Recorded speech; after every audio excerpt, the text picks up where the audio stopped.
Ito po, may mango farm. 1.7 mahigit. May mga boundaries tayo nakapakod yan. So, visible yung property. 100 plus yung more or less.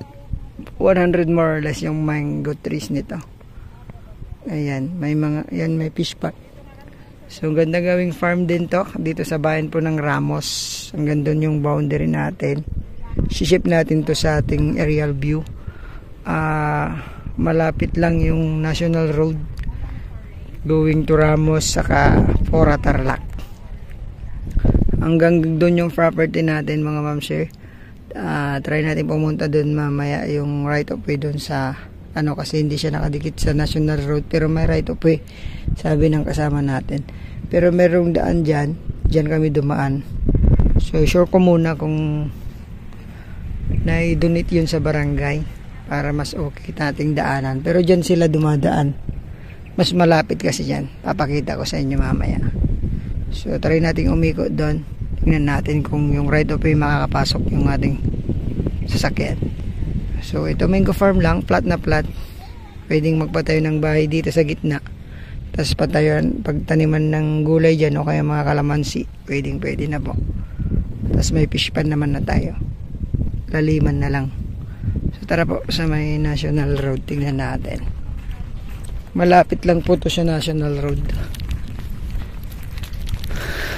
Oh, shout out. Ano sir? Sali ba kami dyan? Oh. Na-videohan ko na kayo. Sali ba kami? Kung gusto nyo, hindi na kayo kasali. Ay, dito. Hindi po kasali itong baboy ha. Nag-ano lang, nakisilong lang. Silong dyan siya nakatira. Ay, dyan lang ba? Ayan. So, ito yung boundary. May kubo rito. So, pakita ko lang po yung dinadaanan natin. Ito yung right of way nila. So, tao lang. Saka, kuliglig. Ayun na po yung National Road. Ayan. So, tingnan natin yung right of way, ma'am. Tara. Pasok tayo. Kaya po, tignan po natin. Ayan, dito po tayo sa, harap ng, right of way niya. So, ito. Andun po tayo galing. Ito yung kanyang daanan. Pag nalinis to, pasok naman yung 4 wheels natin. Iniwan ko na yung sasakyan doon kasi may maraming kawayan. Pwede din po nating iiwan yung sasakyan doon. Lakad tayo. Ito yung property. Pag ganun doon. So, maganda rin po ang gawing farm dito sa Ramos Tarlac.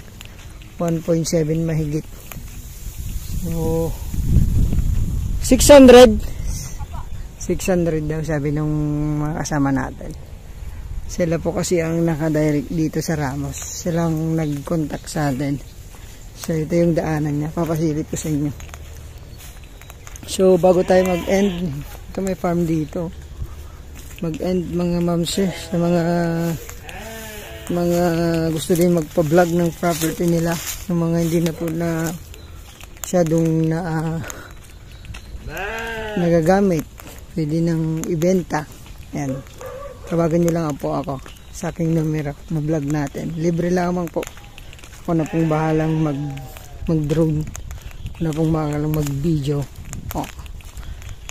Is na makarating po ng sasakyan natin. Ito yung daan. So from cemented road siguro nasa rin to, 200 meters din lang. So to, farm to market road to mga ma'am sir. So makikita natin sa drone nito, ship natin to sa ating aerial view. Ayun po, maraming salamat. Ulitin ko, bayan po ng Ramos, 1.7 mahigit 600 per square meter.